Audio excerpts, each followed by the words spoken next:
नमस्कार, good morning. कैसे हो आप सब? उम्मीद है आप सब बहुत अच्छे होंगे, स्वस्थ होंगे, मस्त होंगे और मैं भी ठीक हूँ। और आप सबका मेरे चैनल पे बहुत बहुत स्वागत है। थोड़ा सा आज बोलने में प्रॉब्लम हो रही है क्योंकि मेरे होंठ पे चोट आई हुई है। तो हमेशा की तरह लेकर हाजिर हूँ आपके लिए एक प्यारा सा प्रेरक प्रसंग, जिसका शीर्षक है अपनी क्षमता पहचानो। बहुत ही प्यारी सी कहानी है, बहुत ही मोटिवेशनल वीडियो है। तो बने रहिए मेरे साथ वीडियो पे और चलिए सुनते हैं प्यारी सी कहानी अपनी क्षमता पहचानो। तो कहानी कुछ इस प्रकार है। एक बार में एक आदमी था, बहुत आलसी था, कुछ भी काम धाम नहीं करता था, बस दिन भर निठल्ला बैठकर सोचता रहता था कि किसी प्रकार से मुझे खाने को मिल जाए। एक दिन वो आदमी यूं ही घूमते घूमते आम के एक बगीचे में पहुंच गया। वहाँ पर रसीले आमों से लदा हुआ बगीचा था। उसमें काफ़ी सारे ऐसे पेड़ थे जिसमें बहुत रस वाले आम लगे हुए थे। रसीले आम देखकर उस व्यक्ति के मुंह में पानी आ गया और आम तोड़ने के लिए वो एक पेड़ पर चढ़ गया। लेकिन जैसे ही वो पेड़ पर चढ़ा, वहाँ का मालिक आ गया और बाग के मालिक को देखकर आलसी आदमी जो था वो डर गया और जैसे तैसे करके पेड़ से नीचे उतर करके भागने लगा। भागते भागते वह गांव के एक जंगल में पहुंच गया और वहां पर वह बहुत बुरी तरीके से थक गया था। इसलिए एक पेड़ के नीचे बैठकर उसने थोड़ा आराम करने की सोची, सुस्ताने की सोची। तभी उसकी नज़र एक लोमड़ी पर पड़ती है और उस लोमड़ी की एक टांग टूटी हुई थी और वह लंगड़ाकर चल रही थी।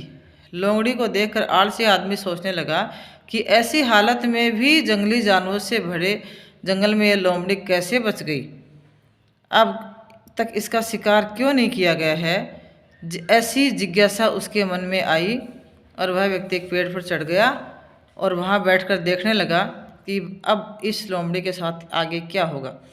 कुछ ही पल बीते थे, पूरा जंगल शेर के भयंकर दहाड़ से गूंज उठा, जिसे सुनकर सारे जानवर डरकर भागने लगे। लेकिन लोमड़ी अपनी टूटी टांग के साथ भाग नहीं सकती थी, वो वहीं खड़ी रही। शेर लोमड़ी के पास आने लग गया तो आलसी आदमी ने सोचा अब शेर लोमड़ी को मारकर खा जाएगा। लेकिन आगे जो कुछ हुआ वह कुछ अजीब था। शेर लोमड़ी के पास पहुंचकर खड़ा हो गया। उसके मुंह में मांस का एक टुकड़ा था जिसे उसने लोमड़ी के सामने गिरा दिया। लोमड़ी इम्तिनान से मांस के उस टुकड़े को खाने लगी। थोड़ी देर बाद शेर वहाँ से चला जाता है। ये घटना देखकर आलसी आदमी सोचने लगता है कि भगवान सच में सर्वे सर्वा है। उसने धरती के समस्त प्राणियों के लिए, चाहे वह जानवर हो इंसान हो, खाने पीने का प्रबंध कर रखा है। और ये सोचकर वो अपने घर चला गया। घर आकर वह 2-3 दिन तक बिस्तर पर लेटकर प्रतीक्षा करने लगा कि जैसे भगवान ने शेर के द्वारा लोमड़ी को भोजन पहुंचाया था, वैसे ही उसके लिए भी कोई खाने पीने का सामान लेकर के आएगा, यानी भगवान उसके लिए भी किसी के माध्यम से खाने पीने का सामान भिजवाएंगे। लेकिन ऐसा कुछ भी नहीं हुआ और भूख के मारे उसकी हालत ख़राब होने लग गई।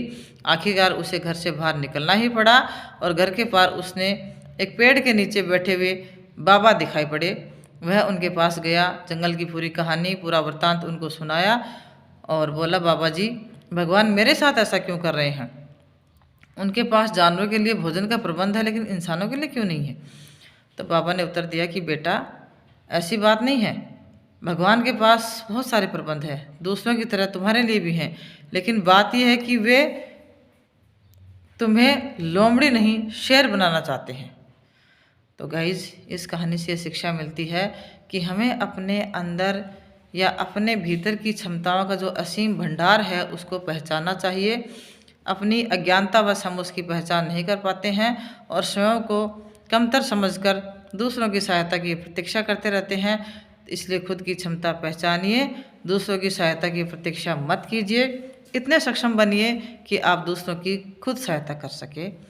तो आपको आज की कहानी कैसी लगी कमेंट बॉक्स में कमेंट करके ज़रूर बताना और मिलते हैं आपके साथ एक और नई प्यारी सी कहानी के साथ। तब तक के लिए टाटा, बाय बाय।